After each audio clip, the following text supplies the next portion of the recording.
Hi, everyone. Welcome back to Chitheads. My guest today is Dr. Kelly Brogan. Kelly is a Manhattan-based holistic women's health psychiatrist, author of the book A Mind of Your Own, and co-editor of the landmark textbook Integrative Therapies for Depression. She completed her psychiatric training and fellowship at NYU Medical Center after graduating from Cornell University Medical College and has a BS from MIT in systems neuroscience. She is board certified in psychiatry, psychosomatic medicine, and integrative holistic medicine, and is specialized in a root cause resolution approach to psychiatric syndromes and symptoms. She is on the board of Green Med Info, Functional Medicine University, Pathways to Family Wellness, NYS Perinatal Association, Price Pottinger Nutrition Foundation, Mind Foundation, the peer-reviewed index journal Alternative Therapies in Health and Medicine, and the Nicholas Gonzalez Foundation. She is medical director for Fearless Parent and a founding member of Health Freedom Action, and she is also the mother of two. So hi, Kelly. Thanks so much for joining us. Every time I hear that bio, I think, God, I've got to shorten that. I just took a nap while you were reading that. Well, as I was going through it, I was like, oh, I'm pretty sure I'm butchering 3 or 4 of these institutes. And is Mind, is that double? Is it 2 Ds? Is it supposed to be like that? Yeah, it's an acronym. Yeah, it's an Australian-based. It's actually a pretty amazing foundation, but yeah, that's it. You got it. Okay, all right, but it is pronounced Mind, correct? You got it, totally. Okay. Mind with 2 Ds, everybody out there, just in case you're not aware. So I'm really excited to talk to you because this is actually, we're going to talk about a topic that is really, I've felt very passionate about for a long time, which is, notions of mental illness and ways to approach that are maybe alternative to the status quo and the way we've been socialized to think about what mental illness is. But before we do that, I would love to just hear a little bit about your own personal story and what led you down this path of healing. Yes, so I come from the orthodoxy. I was raised in a totally conventional household. In fact, my mom is an immigrant from Italy. And so, if you know any, sort of immigrant kids, were raised under a very common ethos, which is like authority, authority, authority, go become a doctor or a lawyer, make your money, sort of meet these externalized, markers of achievement, and you'll be fine. And so that's sort of what I did. And I went to medical school to become a psychiatrist, amazingly, because I had worked a suicide hotline at MIT where I went to college. Suicide is actually quite a big issue. And I sort of came under the illusion as I was studying neuroscience there that we had cracked the code of human behavior. We know how to help people. We just need to get more access, to treatment. And we have these amazing medications. We just need to ease their suffering through, sort of access to treatment. And so it really wasn't until, and this is very sort of classic for most turncoat physicians, it wasn't until I had a personal experience of the limitations of conventional medicine that I began to open my eyes to a broader story. Yeah. So, I was in the business of medicating pregnant and breastfeeding women, actually. That was my specialization. There's such a thing. It's called reproductive psychiatry. And yeah, it's a whole thing. It's a whole, because now we have 1 in 4 women of reproductive age entering into a pregnancy on medication. Okay. So there's a burgeoning specialty to theoretically address that or help them to make that decision. But really it's designed unintentionally perhaps to encourage them to remain on medication based on, selection of the literature. But anyway, so I was writing these prescriptions. I was pregnant myself. This was 9 years ago. And I remember writing a prescription for Zoloft for a pregnant patient. Mm-hmm. And I remember having this sort of sense like I would never want to take one of these medications as a pregnant woman myself now, finally, right?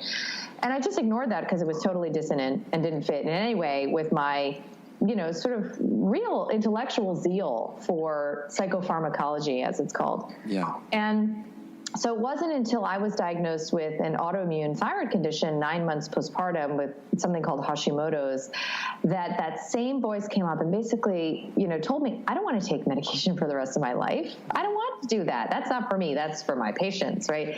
So I very uncharacteristically went to see a naturopath because I knew what conventional medicine had to offer me, and I knew that there was no way out. I knew that I would be on prescription for the rest of my life, and I also knew that I probably would never feel totally well. So I went to a naturopath and put my, potentially lifelong recidivistic condition into total remission in the space of 9 months through lifestyle change. And it not only, sort of opened my eyes, but it made me enraged. And I was really, I'm a righteous person. I work very hard on this in my spiritual practice, but I am by nature, so I went back to the literature. I've always been a science nut. And I basically said, I'm going to find out what I wasn't told. So I never learned that you could put an autoimmune condition into remission. I certainly never learned that nutrition had anything to do with anything. We have about an hour of nutrition education in a classical, physician training, all total. So I basically unlearned everything that I learned. I started with actually researching vaccines because it was the biggest decision I had to make in my family life. I researched psychiatric drugs. I researched antibiotics. I researched the birth control pill that I took for 12 years. I researched over-the-counters like acid blockers and painkillers. And I basically learned in each and every instance that we were not taught the whole of the scientific literature. And so therefore, not a single patient I had ever interacted with was properly consented for anything I had ever prescribed or recommended. So that was the beginning of a rabbit hole I have yet to emerge from. Wow. So what were some of the things that you discovered in when you're saying that you weren't privy to all of the literature? So what were kind of the maybe more disturbing things that you discovered about the literature that you hadn't known before?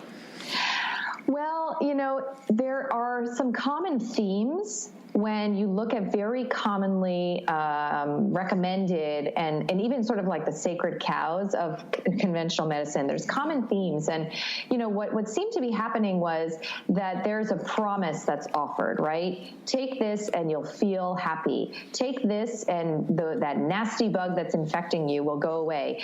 Take this and you'll never get sick. Take this and your pain will go away. So there's a promise.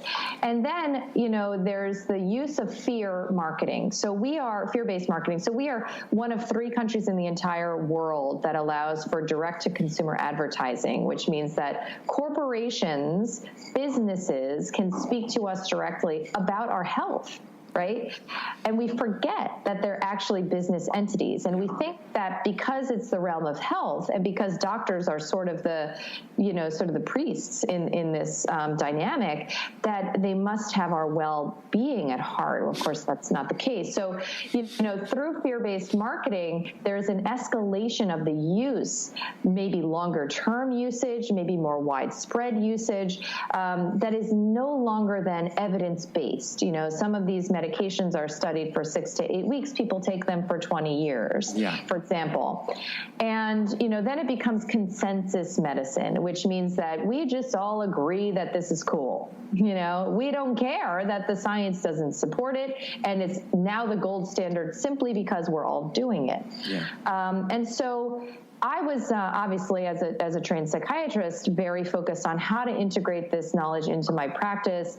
And it really wasn't until I read a book called Anatomy of an Epidemic in 2010 that I put down my prescription pad for good forever. And the reason that I did was because this book essentially makes the argument based on science that I was not exposed to in my Ivy League training. It makes the argument that, in fact, medications are perpetuating, psychiatric medications specifically, are perpetuating epidemics of disability at an ever-escalating rate.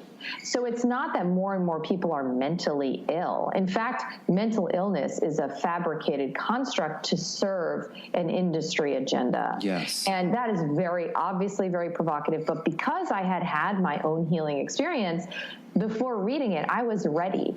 I had another methodology to fall back on with my patients, and I was ready to sort of receive this information and not reflexively dismiss it, which I might have done at an earlier point in my career. But of course, it's not limited to psychiatric drugs, but psychiatric drugs are potentially the most dangerous, because we don't have any objective testing in this field, right? You have a 10-minute conversation, with a doctor, and you're labeled potentially for life, and you're given a prescription that could potentially be a Russian roulette, literally, inducing states of impulsive suicidality and homicidality. I mean, this isn't sensationalism. It's in the scientific literature. It's just that you're not hearing about it because our media is funded by the very industry, that seeks to profit from your consumership. So it's a bit of a nasty web to unravel, but we could talk about the good news too. Yeah, we will. But and one of the things that it seems really pervasive, and I know this in some of my interactions with friends who aren't as sort of versed in the alternative modalities, and they're not really familiar with any of it, and it's the normalization of this kind of dialectic between their mental illness, their sickness on the one hand, and the necessity of drugs on the other. And it's and even when people are more flexible about it, they're at least going to say, well, it's people are over medicated, but there are still situations in which these drugs are necessary. So I'm hearing maybe that you have an alternative point of view. So in that situation where someone says, no, there are extreme situations where drugs are necessary, what do you say to that? I get this question, of course, all the time. Less so now, because I have started to ask patients and, citizens of the world and people who have completed, I have an online program, people who have completed that program, to speak out on video. Because you can, take it from me and easily just wave your hand, that I am, some quack or zealot or whatever, both of which are true. But, you could also just take it directly from, the experiencer's mouth. And so I believe that there are no carve-outs. I believe, based on, I would say, at least 2 tiers of concern, that there is no role for psychiatric medication in the human experience. My first tier of concern is an evidence-based concern. I have I take grave issue with the fact that we are not what's called risk stratifying patients for the potential for even a few doses of a medication to drive them to murder a family member, to shoot up a shopping mall, or to take down an airplane. We know, based on the literature, that there is a risk. It's called akathisia-induced impulsivity. It's a known entity, okay? But we have no means at this point of identifying who would be vulnerable to that. How can you justify a single prescription? Literally, a single prescription. So that's, one element. Another major concern I have is what we are learning about the long-term use of these medications, which obviously began to escalate in the 80s, which is that they're potentially the most habit-forming chemicals on Earth. So to come off of these medications is no small ordeal. And that's why there are literally millions of people screaming on the internet about how violated they feel by their prescribers to have never been told that it is, literally you could develop something that looks like an AIDS syndrome. You become so disabled, so sick, and so incapable of maintaining any functionality in your life, simply trying to come off of a medication you started because you had a breakup with your girlfriend in college. Literally, this is what we're looking at. And so, this is, again, now entered into the literature as recently as 2014, where this is a known withdrawal phenomenon, because we used to tell patients that it was their illness relapsing, but patients know that's not the case. Yeah. So, with those concerns, we have to take this much more seriously. But then there's the sort of more spiritual, philosophical layer, which is there's no free lunch. right? If you are being presented a crisis in your life, whether it is acute hopelessness, whether it's psychosis, whether it's mania, whether it's, recurrent panic attacks all day long, whether your OCD is so bad that you've picked holes, literally through your cheek. I've had a patient like that. There is a driver. There is a root cause, whether it is a thyroid imbalance, blood sugar imbalance, a single nutrient deficiency, and these are all evidence-based, concerns. Whether it is a mismatch in your life with a partner, with a job, whether it's a toxic exposure in your home, whether it's unmetabolized childhood trauma, you have to look at it. You have to move through that wound, because you will not get out without repercussions. This is the American consciousness, that we believe that we don't have time, to examine our challenges, that suffering is a problem. Literally, in the Diagnostic and Statistical Manual, which is like the Bible in psychiatry, crying, tearfulness it's called, is a symptom of illness. Literally. How wrong have we gotten it, and how many millions of people have we convinced, billions, have we convinced that this is an acceptable way to engage the human experience? So, I just came back from India. I've never been before. Yeah. And it was literally, I've spent a week just trying to reintegrate into this culture and I was only there for 2 weeks, because I had never been somewhere where spirituality is the default, right? And even though they struggle with, on a Maslow's hierarchy, like pretty basic human needs not being met, okay? Like a level of poverty I've never been exposed to before. There is a sense of ease and even joy, believe it or not, that we wouldn't even recognize as Americans. And it's because I imagine there is a sense of being held by something bigger that allows you to move through challenges in life and to tolerate experiences and to focus your energy on what is, and perhaps even a gratitude for, what you do have, that left me speechless when this teenager I was talking to asked me what kind of a doctor I am. Because I couldn't even, how could you make sense out of the fact that there is such a doctor that gives medications, for difficult behaviors like that? You know what I mean? Like, it's just not, it wouldn't even have made any sense to him. So, my bias at this point is, why don't we at least start with the basic pillars? So, let's start with healing the body, because everything gets clearer when your body is healed. Everything, and then we'll see what's left. And, this obviously often requires the support of, family members and partners, and there's a special alchemy to this. It is not for everyone, but I can only hope that by demonstrating the outcomes that are possible, it will become, for more and more people, an answer that makes sense. Yeah.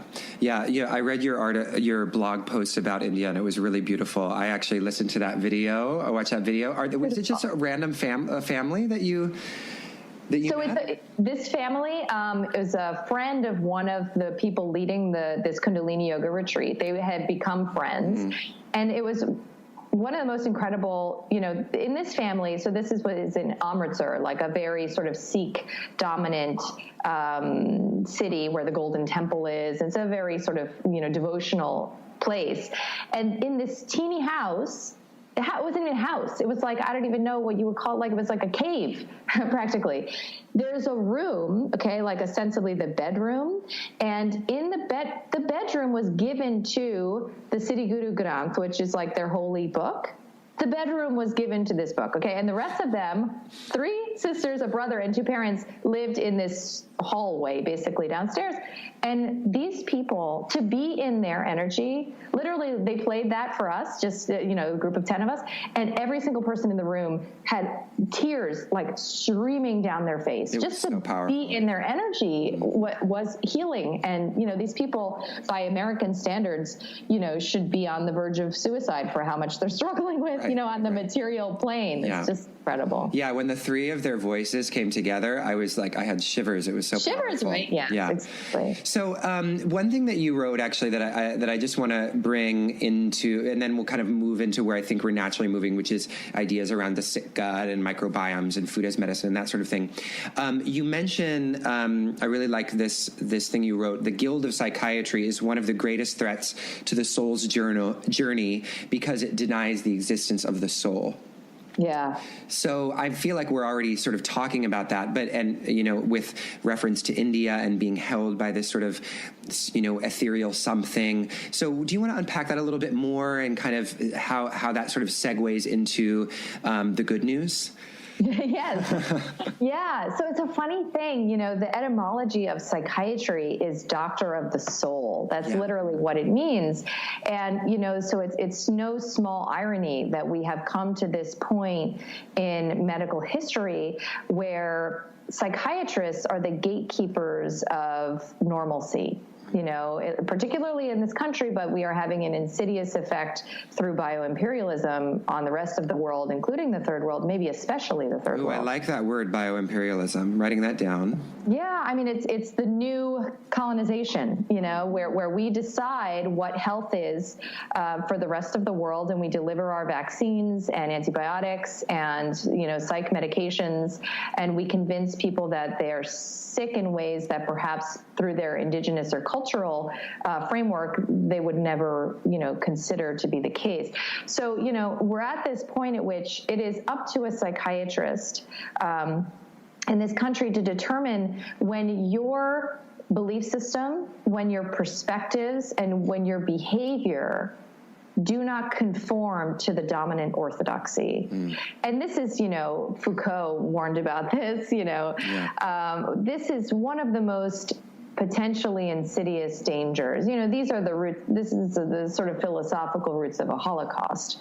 And on many levels, psychiatry has the potential to go to this place again. Because when you do not conform to the expectations of a medicalized society, you are deemed unwell and forcibly medicated. I mean, in my training, I've been a libertarian for quite some time, so I never really, took advantage of this, as a trainee, but it was well within my, purview to forcibly inject someone with medications that we didn't even know necessarily the effect that they would have on this individual against their will. It's a barbarous system. It's draconian in ways. Shock therapy is still routinely administered in New York City. What?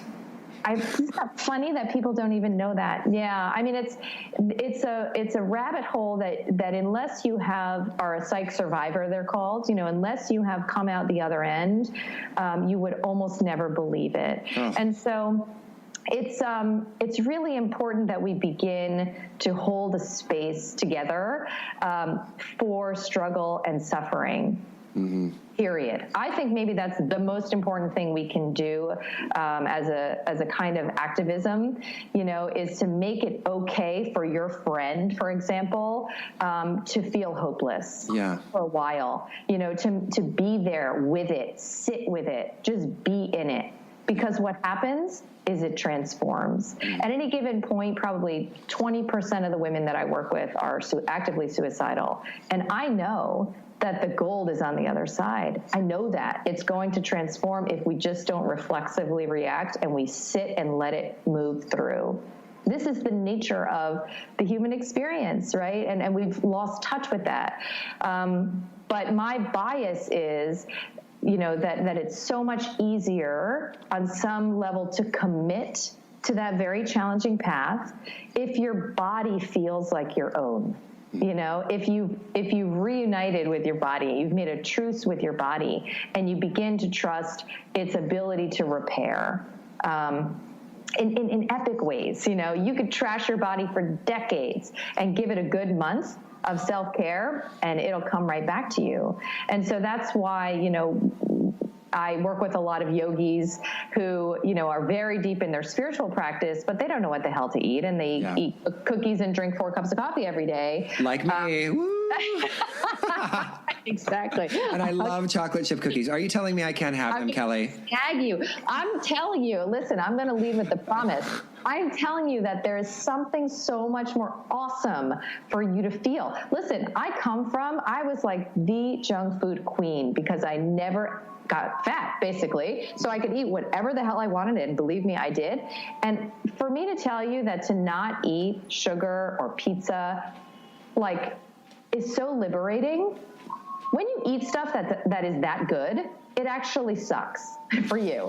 You know what I mean? It actually is like it's like you're a slave to your relationship to these, surrogate pleasures in life. And you put so much energy towards it. And it's energy that if you could reclaim it would take you to crazy places. I mean, my experience and my patients' experiences are that the unfoldment becomes so fun. Like you get into your alignment and life is just like a wild ride, with synchronicities and like wild opportunities. And what you thought was just sort of like, oh, well, this is probably how my life is going, gets blown open. And there's so many new opportunities that you could have never even fathomed. This is the nature of like a full reclamation of your consciousness. And my, orientation is to just begin first with the body, send it a signal of safety, heal your gut, begin to detox your environment. The pillars are really simple. It's very basic, it's a, specific but very basic diet. Commitment for a month. It's, detoxing your products. And in some cases, if you're on medication, it's detox through something called a coffee enema. And then it's a daily commitment, 3 minutes a day of meditation. I am a Kundalini yoga zealot, so that's my bias, and I recommend a 3-minute Kundalini yoga meditation. You can Google Kundalini yoga meditation and put any word, digestion, heartbreak, intuition, PMS, and there is one. There are thousands of them, all for free on the internet. And you can adjust it down to a 3-minute experience and commit to it in the morning, first thing when you wake up. And I can virtually guarantee, perhaps after the first time, but at least after a week, you will begin to feel different in all sorts of weird ways. I just did an interview yesterday of a course completer who attributes pooping every day for the first time in her life to a 3-minute daily meditation. This is because we're learning it's all connected. It's all one web. And when you enter with all of these top-down interventions, you just bust apart all of the cobwebs, and you clear the white noise, and you get super ready for whatever you need to, how you need to upgrade, as a spiritual being. Yeah. So for someone who's listening who may be still skeptical that what they eat could have that much power over, because I take the idea is that, it has a profound impact on your mood and your psychological well-being and your emotional well-being. So can you give us some sort of scientific, things that have been discovered scientifically that will illuminate this idea of the relationship between the gut and our emotional health? I would say one of the most well-researched entities is actually a component of wheat and related grains called gluten. That's now a bit in the zeitgeist. So people have heard of it and know about it. And, there are many different theories about why this is becoming more of an issue for people, including the fact that we have disappeared so many of our good bacteria over time, through the way we're born, surgically and in hospitals, through the antibiotics we take and the vaccines we use, et cetera, that we no longer can digest it without the aid of these beneficial bacteria that we no longer have. That's one theory.